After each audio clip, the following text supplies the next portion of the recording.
Ya, alumnos. Entonces vamos a empezar, ¿ya? Habemos 12, no, vamos a esperar unos 2 minutos para que se integren nuestros estudiantes y empezamos, ¿ya? 2 minutos y empezamos.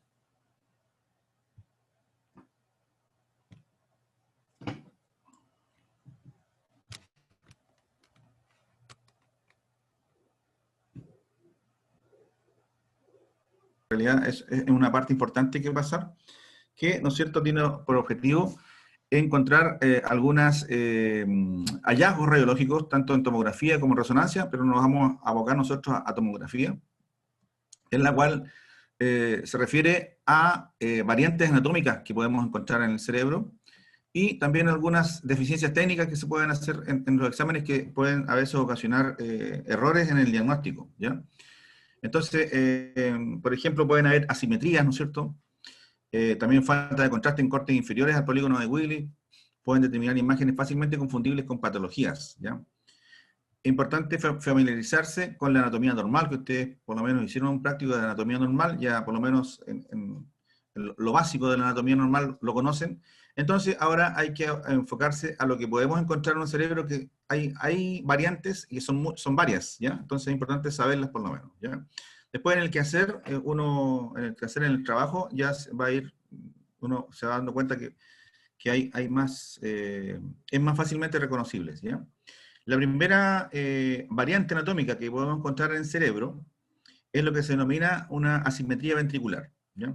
De paso, esta clase está subida, por si acaso, ¿ya? Está subida. No les preguntamos prácticamente variante anatómica porque justamente en ese momento nos acordamos que no le habíamos pasado a la clase, ¿ya? Pero este es el momento de pasarla, ¿no es cierto? Y ya va a ser también evaluado en la próxima evaluación que tengamos, ¿ya? Bueno, la simetría, ustedes ven la imagen de TAC, ven los ventrículos laterales, las astas frontales, las astas posteriores, pero este ventrículo está más pequeño que el otro, ¿ya? Eso no quiere decir que sea patología. Uno tiene que visualizar acá que la sustancia gris y la sustancia blanca tienen el mismo comportamiento. No hay compresión, no hay una masa que estuviese acá comprimiendo este ventrículo, sino que simplemente todo lo que es sustancia blanca, sustancia gris periférica, son simétricas en ambos lados. Entonces lo único que podemos establecer es que ahí hay una asimetría ventricular, ¿ya? Ahí el nombre lo dice, ahí están las descripciones, ¿no es cierto? Y eso, la imagen dice más que la descripción, eso es una asimetría ventricular. Después podemos encontrarnos con otra variante que se llama coartación ventricular. Bueno, este es un escáner, eso es una resonancia, pero lo mismo lo podemos encontrar en un escáner, ¿ya? Este hallazgo ocurre habitualmente en los cuernos frontales, ¿ya? En la cual hay como un estrechamiento también. Se debe a aproximación o fusión de las paredes de la ependimaria, ¿no es cierto? Parte del proceso del proceso de formación de estas estructuras, entonces quedan así como una coartación. También viendo en la parte lateral, ambos, la parte de sustancia, los núcleos, ¿no es cierto?, que están en la parte posterior, y el cuerpo calloso que está por delante, viendo que esto no hay ningún comportamiento irregular o anómalo, ¿ya? Esto quiere decir que solamente es una coartación ventricular. También es un variante anatómica, ¿ya? Esto, ependimitis granularis, se ve en resonancia, por lo tanto, no lo vamos a preguntar y no lo vamos a pasar. Esto es para resonancia, ¿ya? No se ven estos cambios estos cambios de señales en escáner, nosotros no podemos localizarlas, no se pueden visualizar, ¿ya? Entonces, por lo tanto, esto no queda para escáner.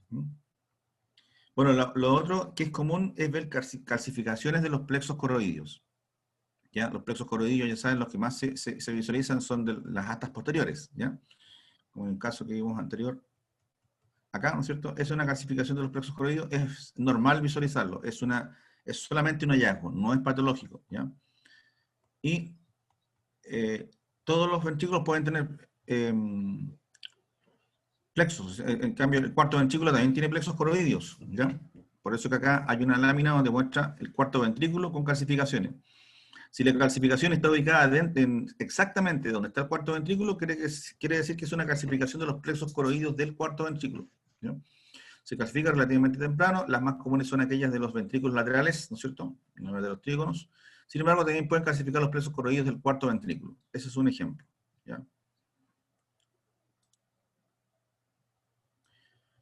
Quistes de los plexos coroideos. Bueno, los plexos coroideos, esto también es una resonancia. Cuando en un plexo coroideo se ve una imagen muy redondeada, cálcica, aquí la cálcica se ve blanca, ¿no es cierto? Aquí no se alcanza a visualizar. Y tiene una forma redondeada, quiere decir que ese plexo está con una calcificación, ¿ya? Perdón, ese plexo tiene un quiste, ¿ya? Los quistes son bien redondeados, ¿ya? Más común en los glóbulos de los plexos coroides y todos en los trígonos de los ventrículos laterales, calcifican, pero ocasionalmente pueden formarse quistes en su interior. Entonces, va a ser una calcificación bien característica, una calcificación redondita, que es la típica imagen de un quiste simple. Después tenemos otra variante, que es el cavum del septum pellucidum, ¿ya? Que es cuando se encuentra acá en las astas frontales, una tipo, como una flor, ¿cómo se llama? Como una tipa de ojo de 3 hojas. O sea, vemos el asta frontal derecha, el asta frontal izquierda, y en el centro también líquido cefalorraquídeo, ¿ya? Eso se llama cavum del septum pellucidum, ¿ya? Cavum del septum pellucidum, ¿ya? Y también podemos tener entre los dos ventrículos otro cavum, otra amplitud de ventricular, que se llama cavum vergae, que está en la parte posterior. También es una variante anatómica, ¿ya? No es patológico. Después tenemos cavum del septum interpósito, que este es más, podríamos decir, no es tan frecuente, ¿ya? Que está en repliegue de la vía madre entre el techo del tercer ventrículo y los fornis, ¿ya? Está en el techo del tercer ventrículo, arriba del tercer ventrículo también se ve una zona, un repliegue de líquido cefalorraquídeo, ¿ya? Después los espacios subaracnoideos. Los espacios subaracnoideos, cuando son muy amplios, como este de acá, ¿ya? A esto se le denomina quiste aracnoidal, ¿ya? ¿A qué se refiere eso? Corresponden a dilataciones focales del espacio subaracnoideo y están contenidas en una duplicación de la aracnoides. O sea, la aracnoide está prácticamente ampliada y en ese espacio, como lo dice el nombre, aracnoideo, hay mayor cantidad de líquido cefalorraquídeo y eso se llaman quistes aracnoideos. Bueno, para estos casos siempre es recomendable en los pacientes controlar estos quistes. Generalmente salen por hallazgos en un primer escáner, siempre el paciente viene por una cefalea. Esto no ocasiona cefaleas por si acaso, la cefalea puede ser de otro origen. Y al paciente se le recomienda tomarse un control unos 6 meses más, ¿no es cierto?, un año, y si eso se mantiene tal cual, es un hallazgo radiológico. El paciente lo tenía toda la vida y lo va a seguir teniendo, ¿ya? No van a crecer en tamaño, ni tampoco se van a achicar, ¿ya? Es otro hallazgo radiológico que se llama quistes aracnoidales. Después tenemos la megacisterna magna, que es una amplitud de la... Megacisterna magna es como dice el nombre, es una cisterna magna más grande que lo habitual, ¿ya? Ocupa prácticamente todo el agujero magno y llega hasta el tentorium. Acá se ve, ¿no es cierto?, que llega hasta el tentorium, no puede subir más porque el tentorio es una lámina que hasta ahí llega esta cisterna y es un agrandamiento de la cisterna magna, ¿ya? Eso es en realidad cómo se define, ¿ya? La cisterna magna es un espacio subaracnoideo entre el bulbo y la superficie inferior del cerebelo. Puede variar de tamaño llegando a ser tan grande y denominarse megacisterna magna. Llega hasta el tentorium. Desde ahí sube, ¿no es cierto?, y llega hasta el tentorium. Esto está en resonancia. En un 2% de los adultos es súper infrecuente que acá arriba, ¿no es cierto?, tengamos un espacio subaracnoideo de mayor tamaño, pero es normal verlo en los adultos mayores, ¿ya? Puesto que el cerebro involuciona. Esto es en la parte superior siempre. Bueno, después tenemos, bueno, esto ya queda en la historia. Esto es parte de la historia. Hace 10 años atrás, por lo menos, podíamos encontrar esto. Hoy en día ya estos pacientes están todos fallecidos, ¿ya? ¿A qué se refiere? Que en los años, por los años antes del 80, ¿ya? Antes de eso, no existía la ecotomografía, bueno, no existía la resonancia ni el escáner, ¿ya? Por lo tanto, o estaban recién apareciendo los escáneres, ¿ya? Entonces, antes de eso se hacía un examen en la parte, se llamaba mielografía, ¿ya? Y la mielografía constaba, digamos, de colocar se funcionaba a nivel de L3, L4, L4, L5, una aguja, se sacaba líquido cefalorraquídeo y se colocaba un medio contraste. Y ese medio contraste se llamaba lipiodol, ¿ya? Lipiodol ultrafluido, ¿ya? Quiere decir que el lipiodol es oleoso, ¿no es cierto? Y no es hidrosoluble, por lo tanto quedaba en el cuerpo y el médico cuando lo suministraba tenía que sacarlo, pero no lo sacaba completamente. Entonces los pacientes, eso, antes de los años 80, quedaban con ese producto en el espacio subaranoideo. O sea, desde la columna podía migrar este contraste a cualquier parte del espacio subaranoideo. Vale decir, usted le tomaba una radiografía de columna y encontraba este contraste. Le tomaban una radiografía de columna cervical, encontraba el contraste. Por lo tanto, después se tomaban escáner, después de los años 80, ¿no es cierto? Y aparecían estas imágenes. Entonces, esas imágenes que están puntiformes ahí, están en los espacios subaranoideos. ¿Qué es lo que eran? Lipiodol, ¿ya? El lipiodol. O el pantopaque también en Estados Unidos, ¿ya? Por eso les digo que estos pacientes ya a esta altura ya no están, digo, si existiesen, deberían de tener unos 80 años, ¿no es cierto?, 90 años, y si se encuentran con estas imágenes puntiformes, habría que preguntarle al paciente si se hizo alguna vez una mielografía, generalmente antes del año 80. Le va a decir, sí, se me hizo por ahí por el año 60, 65, hubo un examen que me pinchaban la columna y quedaba, digamos, el contraste en el espacio subaranoideo. Porque en la columna, donde se coloca el contraste en columna, cuando se hacía la mielografía, era en el espacio subaranoideo. Y de ahí, ustedes saben que ese espacio está comunicado con todo el sistema nervioso central, vale decir cerebro, médula espinal, médula, ¿no es cierto?, hasta la zona sacrococcígea. Todo eso se puede ir circulando este material, ¿no es cierto?, este medio de contraste, que era oleoso, ¿no? Después tiene la atrofia difusa, que significa, digamos, que habitualmente en pacientes con pérdida de volumen cerebral, que son los pacientes de la tercera edad generalmente, aumenta de amplitud del espacio subaranoideo, acá, muy grande, ¿no es cierto? Lo que es evidente en regiones bifrontales por la posición en decúbito al momento de realizar el examen. Esto es por gravedad. Para decir, el paciente se pone en decúbito dorsal, ¿no es cierto? Y por gravedad, en la parte sólida, que es el cerebro, baja y se mantiene esta parte, digamos, con mayor cantidad de líquido, ¿ya? No debe confundirse este hallazgo con presencia de higromas. El higroma es algo parecido. O colecciones subdurales crónicas, ¿ya? Cuando hay colecciones de hemorragias subdurales, cuando son crónicas, el espacio, siempre yo les dije, es una forma de luna en cuarto menguante y abarca prácticamente todo esto, ¿ya? No debe confundirse con eso. Simplemente es una atrofia difusa, ¿ya? Bueno, acá tenemos el ejemplo del volumen parcial, que también es un error que se puede cometer, ¿no es cierto?, cuando uno toma una radiografía, perdón, un escáner de cerebro, y en cualquier parte también del cuerpo, ya no solamente referido al escáner de cerebro. Entonces, el volumen parcial dice, cada vez que encontramos alteraciones densitométricas en el parénquima, debemos analizar los cortes que están inmediatamente por encima y por debajo de la zona en cuestión, ¿ya? Por encima y por debajo, ¿ya?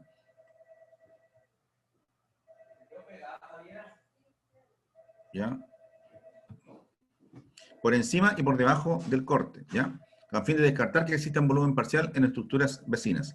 Este corte se hizo muy vecino, muy pegado al techo orbitario, ¿ya? El techo orbitario no tiene, perdón, no es liso el techo, sino que tiene algunas irregularidades, tiene algunas sinuosidades, podríamos llamarles, al no ser liso, tiene unas tipo como ondas, digamos, sobre el techo, es irregular. Y en el corte, como el corte tiene un espesor, aquí lo que está tomando el corte es parte de hueso y parte de parénquima y parte del líquido cefalorraquídeo. Por lo tanto, hay una sumatoria de densidades en el espesor del corte. Y a eso se le denomina efecto de volumen parcial.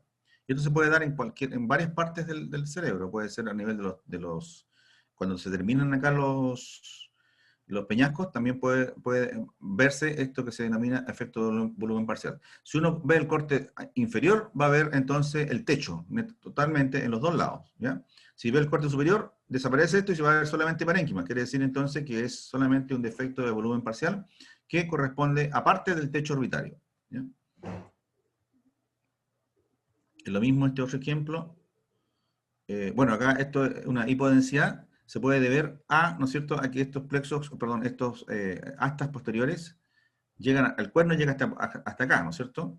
Y este otro cuerno también llega hasta acá. Basta que haya una pequeña asimetría al tomar el examen, y esto sale hipodenso, en realidad es la sumatoria de las densidades del líquido cefalorraquídeo que está dentro del ventrículo, más la densidad del tejido cerebral vecino. Entonces ahí da como una hipodensidad también. Y eso también se debe a un efecto de volumen parcial, porque el corte tiene un espesor, estos cortes generalmente tienen 3 a 5 milímetros, y conlleva que hay una sumatoria de densidades que en realidad no es ni líquido ni parénquima, sino que simplemente la sumación de los dos estructuras que son el líquido sumado al parénquima hace una sumatoria el corte, y cada píxel, ¿no es cierto?, que conforman esto es un promedio de las densidades que están, del espesor que tiene ese corte. A eso se le denomina efecto de volumen parcial. ¿Cómo se disminuyen los efectos de volumen parcial? Está en la prueba, ¿no es cierto? Se disminuyen haciendo el corte más fino, ¿ya? Adelgazando el corte. Vale decir que si uno les pregunta cuál es el corte que tiene menos volumen parcial, va a ser el corte más fino, ¿ya? Artefactos protuberenciales. La fosa posterior es altamente ruidosa, ¿ya? Esta zona de acá tiene ruidos, y esas líneas que ven ahí, ¿no es cierto? Esas líneas son provocadas por ese artefacto, ¿ya? Entonces se llaman, en la fosa posterior, generalmente es altamente ruidosa, ahí se ven esas líneas, acá se ven unas líneas también, ¿no es cierto? Y eso no corresponden a anatomía del paciente, sino que se corresponden a artefactos ocasionados por la tecnología, en este caso porque el tubo gira alrededor del paciente, y los detectores en general no alcanzan a captar una imagen real de lo que se está haciendo, sino que donde hay mucha protuberancia acá, porque esto no ocurre en esta zona superior, no ocurre en las zonas superiores, ¿ya?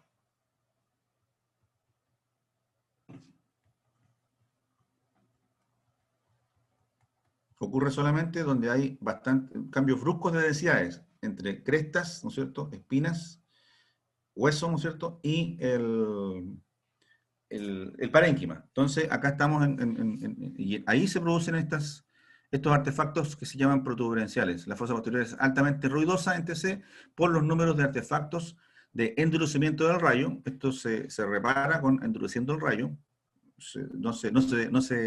No se hace desaparecer, sino que se disminuye el efecto, ¿ya? En la protuberancia aparecen imágenes hipodensas, lineales, transversales, que no respetan límites anatómicos y que corresponden a artefactos provocados por los peñascos, en este caso, eso que están ahí, ¿ya? Entonces, eso hay que tenerlo en cuenta, que eso a medida que la tecnología ha ido evolucionando, esto se han ido aplacando, ¿ya?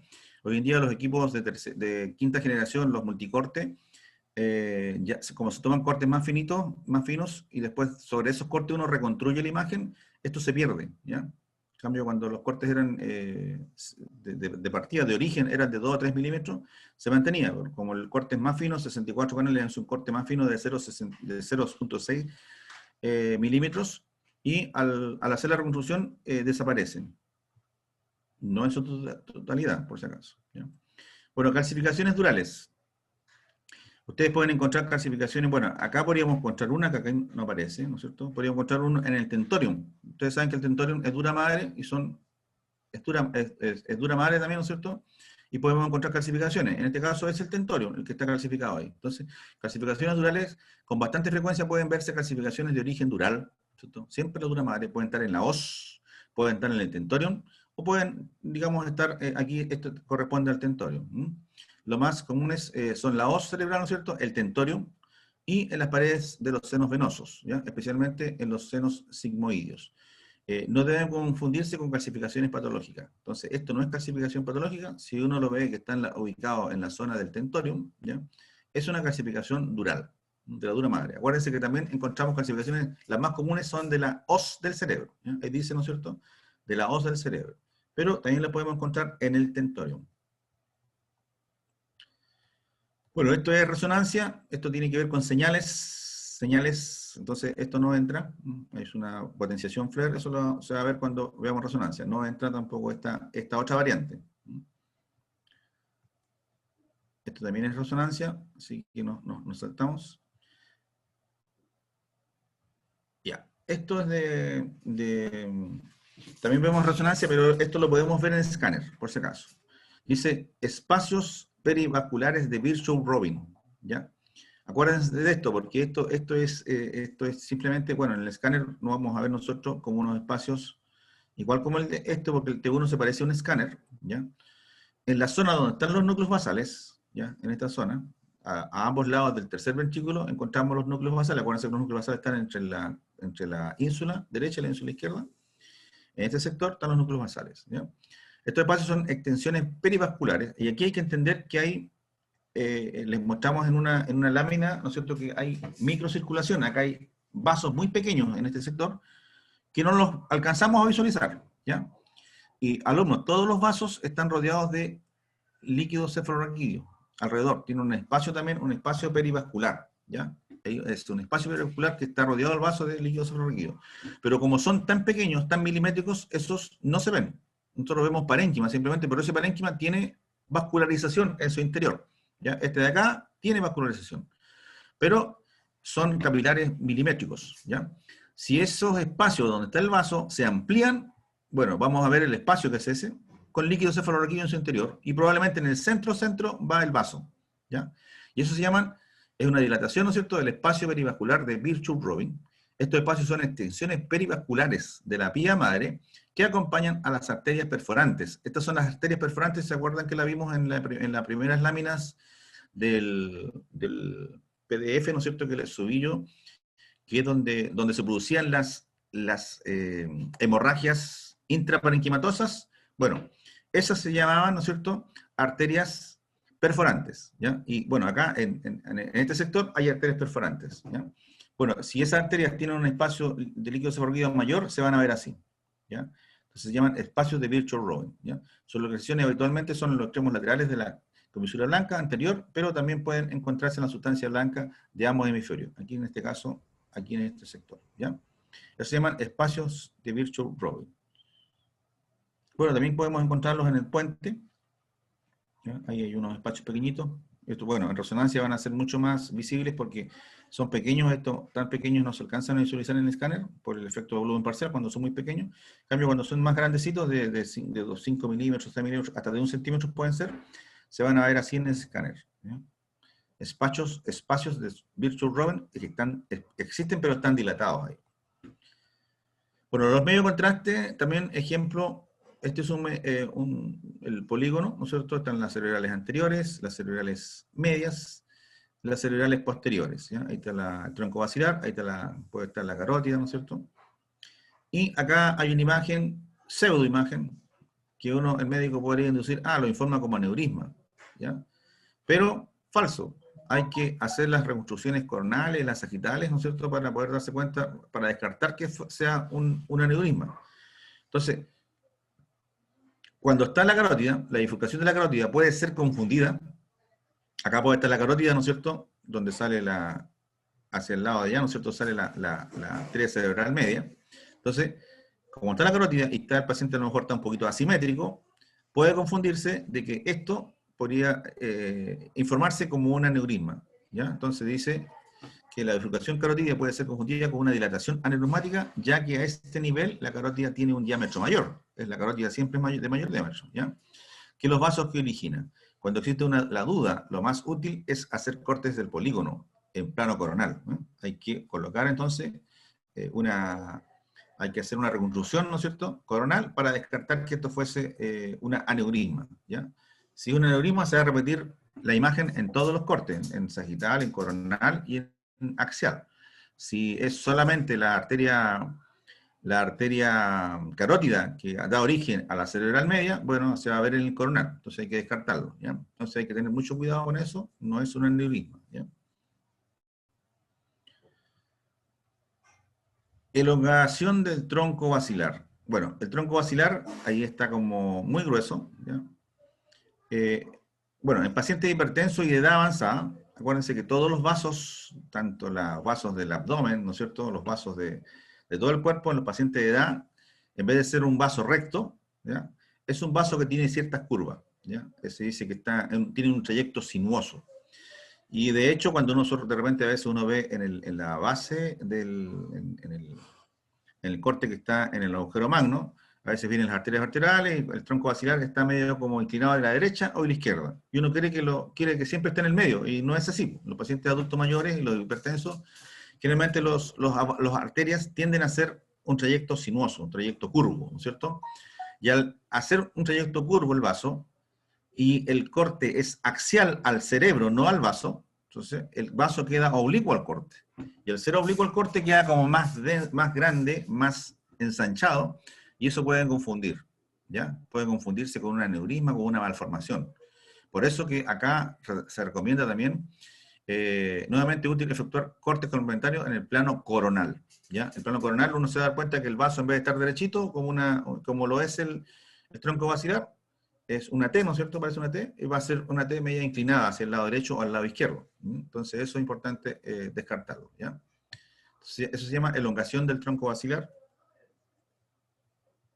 Después también tenemos otra que son las anomalías venosas del desarrollo. Cuando existe una vena acá, muy evidente, ¿no es cierto?, en un paciente adulto, es porque el desarrollo de esa vena hubo una dilatación. En este caso dice la anomalía venosa del desarrollo corresponde a una variante anatómica del desarrollo que se caracteriza por la presencia de un vaso normal en situación dentro del parénquima, ¿no es cierto?, intraparenquimatosa, que une el seno venoso superficial con el profundo, ¿ya? Entonces es una malformación del desarrollo, ¿ya? Puede que aparezca en algún paciente, eso no es patología, sino que simplemente en la ubicación que tiene acá, ¿no es cierto?, en la zona, casi en la zona de la corona radiata, se va a dar el caso, ¿ya? Y corresponde a una anomalía venosa del desarrollo, ¿ya? También es una variante anatómica. La imagen característica es la de una vena que cruza entre la corteza y el ventrículo, ¿ya? Acá, ¿ya? No debe confundirse con malformaciones vasculares y especialmente con angiomas venosos. No se debe confundir con eso, ¿ya? De los cuales a veces es muy difícil diferenciar. Después tenemos, acuérdense que el tentorium separa el cerebro por arriba del cerebelo. Encima del tentorium, como el tentorium es dura madre, también encontramos aracnoides, ¿ya? Y bueno, en contacto con el lóbulo cerebral occipital encontramos pía madre. Debajo del tentorium también vamos a encontrar una capita de aracnoides, ¿no es cierto? Y, ¿no es cierto?, también vamos a encontrar la pía madre que va a estar en contacto con el cerebelo, por debajo. Por lo tanto, acá tenemos doble capa, ¿ya? Entonces, ahí en ese sector, en el tentorium, abajo y arriba del tentorium, existen numerosas estructuras vasculares venosas, ¿ya?, peritentoriales, que pueden confundirse con malformaciones vasculares. Si estamos en el corte del tentorium y vemos estructuras así, ¿no es cierto?, de estructuras venosas, son eso. Nada más que eso. Es que el contraste pasa por esas estructuras venosas, que a veces son de mayor calibre, pero si están ubicados en el tentorium, son esos. Se llaman vasos tentoriales, que están contrastados, ¿ya? Y no son malformaciones. Siempre y cuando estemos ubicados en el tentorium, ¿ya?, en la zona donde está el tentorium. Que hay que ver. El tentorium, acuérdense que es el que separa el cerebelo del cerebro. A este lado queda el cerebro y en el centro está el cerebelo, ¿ya? Y lo que separa, bueno, acá se ven algunas zonas del tentorium que están hipervascularizadas, ¿no es cierto?, pero corresponden solamente a estructuras vasculares venosas que están debajo o encima del tentorium. Después tenemos las granulaciones de Paccioni, que ya nosotros las hemos visto en escáner, que siempre se visualizan. Acá, bueno, este no es un escáner, este es una tomografía, una resonancia magnética, y ahí están en la tabla interna del hueso. Esto que acá en resonancia se ve blanco, en escáner se ve oscuro, ¿no es cierto? Se ve más gris. Y el hueso se ve blanco en escáner, y acá se ve oscuro, ¿ya? Entonces, las granulaciones de Paccioni igual se ven en escáner, ¿ya?, por si acaso. No está acá el ejemplo, pero se ven en escáner. La pseudo... acá. Profesor, ¿Sí? ¿dónde dijo que aparecían las granulaciones de Paccioni?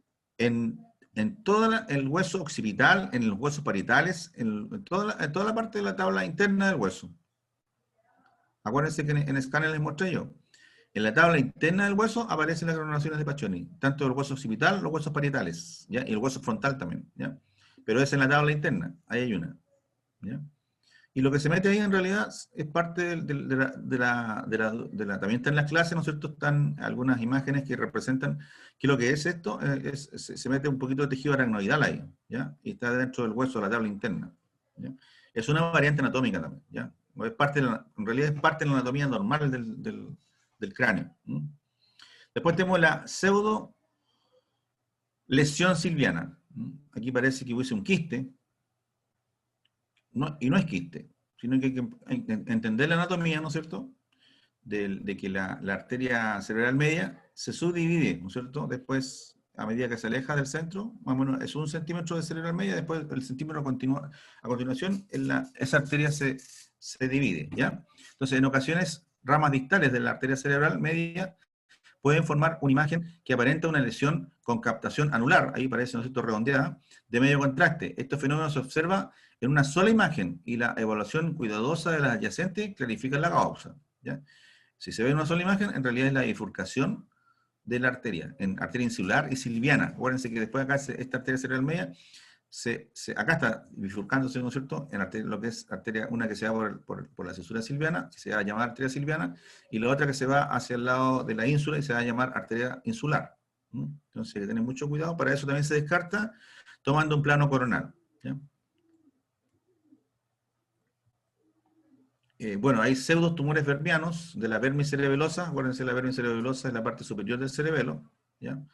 Y entonces con contraste se puede verse una aparente masa vermiana, aquí parece un aumento de densidad, parece una masa, pero está lo que favorece que está justo en el centro y es muy simétrica, ¿ya? Hiperdensa en forma espontánea que simula un ependinoma. Los ependinomas generalmente son tumores de la zona central del epéndipo, ¿no es cierto?, que pueden tener esa forma redondeada, ¿ya?, o meduloblastoma. Este aspecto está determinado por un efecto visual que se produce porque la sustancia gris de la vermis inferior y de las amígdalas cerebelosas se ven normalmente hiperdensas debido a que están rodeadas por estructuras hipodensas, como son el cuarto ventrículo y la sustancia blanca cerebelosa, ¿ya? Esta zona, está el cuarto ventrículo, y esta es la sustancia blanca cerebelosa que es normal, y la vermis tiende a tener una mayor densidad. No es patología, ¿ya? Solamente es una variante anatómica. Después tenemos acá, al lado de los peñascos, ¿ya? Está el flóculo, ¿no es cierto? Flóculo, que es un tipo de sistema linfático, ¿ya? Que ocasionalmente el flóculo cerebeloso puede confundirse con una masa cuando se proyecta en la cisterna del ángulo pontocerebeloso. Acá, digamos, acá estaría la cisterna del ángulo pontocerebeloso y se produce una mayor densidad. Y eso generalmente es por el efecto también de que hay densidades muy parecidas al lado, ¿no es cierto?, y que hacen que esto se vea como una imagen más hiperdensa, y es en realidad lo que se denomina un pseudotumor del flóculo. No es patología, sino que es un artefacto más que nada, ¿ya? Después, en ventana ósea, a pesar de que no es ventana ósea, hay que entender que el cráneo en sí también tiene, digamos, diferencias o asimetrías, ¿ya? Si el cráneo óseo tiene asimetrías, bueno, en el escáner se van a ver asimétricos, pero también los agujeros de la base pueden ser asimétricos. Por ejemplo, se da mucho que los agujeros yugulares sean asimétricos, uno de mayor diámetro que el otro, ¿ya? Entonces, eso se llama asimetría de la fosa yugular. Ejemplo, el lado derecho es una, donde está la Y, es una fosa de la vena yugular de ese porte, y vean la del lado izquierdo, pequeñita, ¿ya? Lo mismo acá está grande, ¿no es cierto?, y acá es pequeñita. Acá, pequeñita, donde está la Y. Entonces, frecuentemente se observa una asimetría de las fosas yugulares por predominio de una de ellas. Generalmente la derecha es más prominente que la izquierda, ¿ya? Asociadas a un seno sigmoideo ipsilateral prominente, ¿no es cierto? Esta imagen puede simular un tumor de la base del cráneo, especialmente en el TC con contraste. Debemos aprender a familiarizarnos con los agujeros de la base del cráneo y a reconocer principalmente aquellos asociados a estructuras vasculares. En este caso, las estructuras vasculares van a ser el agujero yugular y el carotidio. Los carotidios generalmente no tienen problemas. Siempre el yugular es el que es asimétrico, ¿ya? Después tenemos asimetría de los CAI. Acá se ve un CAI normal y acá se ve uno pequeñito, ¿ya? Pero si uno le toma con ventana de hueso, se ven similares, ¿ya? Los conductos auditivos internos deben ser siempre evaluados en TC efectuados con cortes finos, ¿ya? Ejemplo, este tiene efecto de volumen parcial. Este es un corte de 3 milímetros, ¿ya? Entonces acá se ve un CAI, acá y acá como que no está, o está muy pequeño, ¿ya? Aparte que la ventana no es la indicada, esta es una ventana de partes blandas. Pero si uno hace un corte fino, ¿no es cierto?, bien simétrico y con ventana ósea, se puede descartar que en realidad es un defecto de volumen parcial acá, y este debería ser un corte de 1 milímetro, 2 milímetros, en la cual se disminuye el efecto del volumen parcial y se ve que están simétricos, ¿ya? Entonces, los conductos auditivos internos deben ser siempre evaluados entre C, efectuados con cortes finos, y técnica ósea específica, ¿ya? Idealmente con cortes axiales y coronales se considera normal asimetría hasta de 1 milímetro, ¿ya? O sea, puede haber uno que mide 4 milímetros, porque generalmente miden de 4 a 5, 4 milímetros de altura, y el otro mide 5, eso es normal, ¿ya? Porque si hay una asimetría de 1 milímetro, es normal. Pero si uno mide 2 y el otro mide 5, eso es anormal, ¿ya? Pero acá, en ventana de parte blanda, generalmente pueden salir asimétricos. Pueden salir asimétricos porque no es la ventana que habitualmente debe ocuparse. Para ver, conducto auditivo interno debería hacerse en óseo y dejar simétricos los cortes. Bueno, acá está la graduación Machoni en escáner, pero con una ventana ósea, ¿ya? El alumno que me preguntó, aquí es mucho más claro, es una, ¿no es cierto?, depresión de la tabla interna. Ahí todo eso que está en el hueso occipital, puede estar en el hueso frontal también, y puede estar en los huesos parietales, ¿ya? Estas graduaciones de Paccioni. Entonces, ¿qué es lo que se introduce en la graduación de Paccioni? Son vellosidades del aracnoides, ¿ya? Vellosidades aracnoidales, donde se reabsorbe el líquido cefalorraquídeo. Son extensiones focales laterales de los senos venosos, ¿ya? Crecen con la edad y producen indentaciones, eso se llama indentación, claro, redondeadas, ¿no es cierto?, en el scalloping, en la tabla interna del cráneo.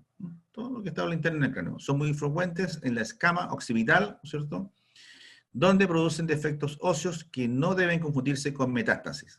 ¿Parece metástasis? Sí, se parece, ¿no es cierto?, mucho, pero no es metástasis. Por la ubicación solamente se ubican acá. Son muy frecuentes en la escama occipital, donde producen defectos óseos que no deben confundirse con metástasis. Pueden ser únicos o confluyentes, generalmente respetan la tabla externa, ¿ya? Una metástasis no respeta tabla, es tabla interna y externa. En cambio, esto solamente es como es un problema, digamos, de la tabla interna. La tabla externa se ve siempre indemne. Y se rodean contornos finamente escleróticos. Y lo otro que el contorno del borde es esclerótico. Esclerótico que quiere decir que es radiodenso. Pseudofracturas, ¿ya? Estos son de las suturas que quedan, ¿no es cierto?, en niños. Visualmente, ejemplo, la sutura metópica, la que está del hueso frontal, usualmente se cierra al año de edad, ¿ya? Habitualmente sus bordes son escleróticos. El esclerótico es más denso, ¿no es cierto? Acá veo un borde blanco y al otro lado un borde blanco. Eso es cuando es algo antiguo, ¿no es cierto?, cuando completan su desarrollo. Pero pueden ser persistentes en niños mayores, ejemplo, de 4, 5, 6 años, todavía veamos esto, y adultos no se debe confundir con fractura, ¿no es cierto? Es simplemente la sutura metópica que no quedó completamente fusionada, ¿ya? Eso no quiere decir que esté abierto, está cerrado, pero no quedó completamente cerrada, y eso se confunde con fractura. Si está ubicado en el centro, en el plano sagital medio, es lo que se denomina sutura metópica, ¿no es cierto?, que no se consolidó completamente, ¿ya? Después tenemos la sincondrosis en la base del cráneo, ¿ya? Especialmente la esfeno-occipital, ¿ya? En el adulto, esta articulación, la articulación en sí se llama sincondrosis, ¿ya? No tiene ningún movimiento, no hay líquido no hay líquido sinovial, no hay nada en esa articulación, simplemente en el adulto esto se ve como un solo hueso, ¿ya? Que es lo que se denomina el clivus, ¿no?, del dorso celar, que es hueso fenoidal, y termina en la porción basilar del hueso occipital, que es esta de acá.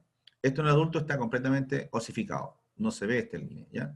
Bueno, en los niños menores de 10 años, aquí nos dice la edad, ahí están, menores de 10 años, alrededor de los 10 años, esto, antes, el niño de 4, de 5, de 6, de 7, de 8 años, se va a ver esa línea. Y no es fractura, simplemente es la articulación esfeno-occipital, que todavía está en proceso de consolidación, porque esto en realidad se consolida. Se consolida y es un solo bloque, y en el adulto no queda nada, ni un vestigio de esa articulación, ¿ya? Entonces la sincondrosis de la base del cráneo, especialmente esfeno-occipital, se fusiona alrededor de los 10 años, puede persistir en la adolescencia y malinterpretarse como fractura, ¿ya?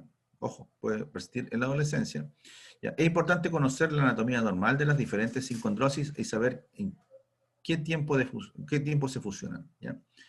Hasta a los 12 debería desaparecer, pero si hay un paciente que tiene 12, 13, 14 años, puede también visualizarse, pero esto no lo podemos encontrar en un adulto mayor, ¿ya? El adulto mayor o un adulto de 40 años, esto simplemente está cerrado, ¿ya?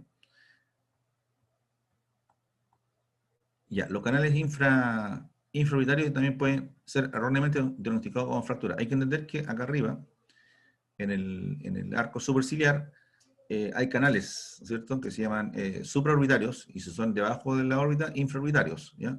No pueden confundirse con fractura. Siempre, si tiene borde esclerótico, es el conducto. Si tuviese un borde liso, sin densidad, sin calcificación, es una fractura, pero en este caso no es fractura porque tiene bordes escleróticos, ¿ya? Después tenemos la típica forma, ejemplo, cuando asimetría del cráneo. Eso se llama asimetría del cráneo, que es, ¿cierto? Y toda la población, gran parte de la población tiene esto. No solamente, no es infrecuente. Usted toma un escáner y generalmente uno ve que hay una asimetría. Pequeña o grande. Esto es una gran asimetría. Pero no significa que el paciente tenga problemas, ¿no es cierto?, motores o psicomotores, nada. Simplemente un paciente normal. Pero el cráneo es asimétrico. Entonces, esto lo encontramos en un gran porcentaje de la población, ¿ya? En un 70% de los individuos normales, la fosa occipital izquierda es más grande que la derecha, ¿ya? Este aspecto plagiocefálico puede acentuarse por una posición supina rotada de la cabeza en forma mantenida en una etapa temprana de la niñez. Erróneamente, esto puede ser interpretado como sinostosis, ¿ya?, de la sutura lambdoidea y llevar a estudios de tratamiento innecesarios, ¿ya? Un detallado análisis mostrará que las suturas están abiertas, correspondiendo entonces a una plagiocefalia de tipo posicional solamente, ¿ya? Entonces, esto es una pseudo imagen, en realidad es una asimetría solamente de la parte ósea, ¿ya? Y también, si no hay anomalías en el parénquima, ¿no es cierto?, en los ventrículos, en la parte netamente intracerebral, esto no revestiría patología, simplemente es un hallazgo, ¿ya? Bueno, después tenemos que la protuberancia occipital externa, que es esta, o sea, aquí no, la protuberancia debería ser solamente eso que está ahí, una porteliza. Podemos encontrar también calcificaciones, una calcificación como un puente, ¿no es cierto?, o un ala ahí que se ve, digamos, prolongada, y eso también es normal, ¿ya? En ocasiones puede encontrarse una protuberancia occipital externa prominente, ¿ya?, que no puede confundirse con ostiomas, ¿ya? Uno dice, un tumor de hueso, osteoma, no es osteoma, sino que simplemente es una protuberancia una protuberancia occipital que tiene más prominente, ¿ya? Incluso en el corte axial debería verse este mismo corte, acá, bueno, esta misma protuberancia en el corte axial se presenta así, ahí, ¿no es cierto?, como que algo está separado del hueso, y no, pues está fusionado acá arriba, a la protuberancia. Sale de la protuberancia y baja, ¿ya? En relación a los ligamentos que se insertan acá, de la protuberancia hacia la parte del cuello. Entonces ahí está la calcificación, ¿ya? En este caso Profe, ¿sí? no sé si tendrá que ver, pero tiempo atrás leí un artículo me parece que de Australia, o no me recuerdo exactamente dónde, pero hablaba de justamente un mayor desarrollo de esta prominencia en la gente joven por el uso del celular, por la posición del cuello. Esta, Sí, bueno, si hay estudios actuales no lo sabría, pero esto es leí una publicación, profe, que decía eso. ya. Pero esto es, antes del celular incluso, yo diría que en radiografía se encontraba habitualmente igual. Ahora, no sé No, si no, que podría se ve siempre, podría, pero lo que decía el estudio que era de gente más adulta, pero se estaba viendo mucho en adolescentes. en adolescente, podría ser. Adolescentes y adultos Podría jóvenes. ser por el hecho de mantener una posición continua durante varias horas en el día, por la posición, podría ser, porque esto en realidad, esto se veía, o sea, yo desconozco Sí. el artículo, Lo voy a pero buscar, esto, profesor, lo voy a mandar. ejemplo, antiguamente en la radiografía, cuando uno toma radiografía simple, esto se ve, porque esto es una radiografía simple. Entonces, es habitual verlo, e incluso cuando yo hacía técnicas radiográficas, cuando se veía en la radiografía de cráneo, cuando ustedes posicionaban entre los estudiantes, o sea, cuando yo era profesor de técnicas 2, entre gran parte de la población de los estudiantes, hablemos de los años 85, 86 hasta el 90, yo hice clases de técnicas 2 como antes del año 90, y entre los estudiantes acostumbramos a tocar, porque para centrar una cavidad perinasal, ¿no es cierto?, para centrar todo lo que es en PA, la base para que sea simétrico es que la protuberancia occipital esté en el centro, ¿no es cierto?, simétrico. Y nos dábamos cuenta ahí que de 10 alumnos aparecía uno o dos de estos alumnos que tenían este cachito atrás, que es una forma de gancho. Y si ustedes empiezan a analizarse esa zona posterior atrás, ustedes mismos pueden algunos tener más prominentes de la protuberancia occipital externa que otros. Pero era habitual verlo, o sea, en gran parte de la población se ve esto, ¿ya? Ahora, de los que artículos actuales puede ser también, ¿no es cierto? Porque el hecho de tener un aparato, no minutos, sino que a veces están hasta una hora con el aparato ahí en la oreja, puede que, claro, el músculo, ¿no es cierto?, que está acá, debería de ejercer un efecto de calcificación en esa zona, ¿ya? Pero incluso paper que está acá, esto sacado de la revista chilena de radiología, y me parece que es del año 90 y tanto, 2000 debe ser. No es más, no es más del 2010, esto por si acaso, ¿ya? Pero es importante ese artículo, ¿no? Puede que sea, bueno, también sería importante hacer un estudio acá, po. Un estudio acá de adolescentes, y basta una radiografía lateral para poder darse cuenta. Sería interesante. Podría ser interesante, ¿no es cierto? Porque se puede sacar una muestra de acá local y basarse en esos artículos, los escritos, y es simple, ni siquiera basta hacer un escáner, basta hacer una radiografía simple lateral, ¿no? ¿Ves? Y ahí se ve el ganchito, ese ganchito que se llama, bueno, una prominencia más que nada de la protuberancia occipital externa. No causa ningún problema, no hay patología, nada, porque esto es parte de la anatomía normal, ¿no? ¿Ya? Protuberancia occipital externa entre C con técnica ósea. ¿Ya? Y ahí está, bueno, esta técnica, esta es una radiografía y este es un escáner, partes blandas, y ahí se ve la protuberancia. ¿Ya? Después el tubérculo de la yugular. Antes, donde está el agujero de la yugular, en la parte ósea, ¿no es cierto?, del hueso temporal, hay un tubérculo normal, que es simétrico, pero a veces, a veces es asimétrico, ¿ya? Al lado del agujero yugular, ¿ya? Los tubérculos yugulares son eminencias óseas visibles por encima del foramen magno, ¿ya? Está el foramen magno, a ambos lados hay un tubérculo que se llama de la yugular, ¿ya? Y que normalmente se ven en los primeros cortes de la fosa posterior. Cuando hay asimetrías de posición es posible ver uno solo de los tubérculos, lo que no debe confundirse con una lesión. Eso es, hay una densidad mayor, en el otro lado no se ve, eso simplemente si tiene densidad ósea es el tubérculo yugular más prominente o asimétrico, ¿ya? También es una variante. Y ahí llegan digamos, las errores, ¿no es cierto?, que son variantes anatómicas que se pueden confundir con errores, y no lo son, sino que basta entender un poquito la anatomía. Esto fue escrito por una doctora Orellana, y ahí está el año, en el año 2003, ¿ya? Esto está dentro de lo que es las revistas chilenas de radiología de ese año, donde se crean artículos y me pareció interesante, y es súper bueno, ¿no es cierto?, que ustedes sepan que hay variantes anatómicas en el cerebro, sobre todo vistas con escáner, ¿ya? Vamos a ver otro capítulo también que me quedó en el aire para completar hoy día. Vamos a cerrar esto, vamos a irnos acá a nueva función. Y lo que me quedó en el aire era esto. No sé si lo vimos el año pasado, pero me parece que no. A propósito que estamos hablando de medio contrastes,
Ya, alumnos, en pantalla ven, ahí es el procedimiento de escáner con medio contraste.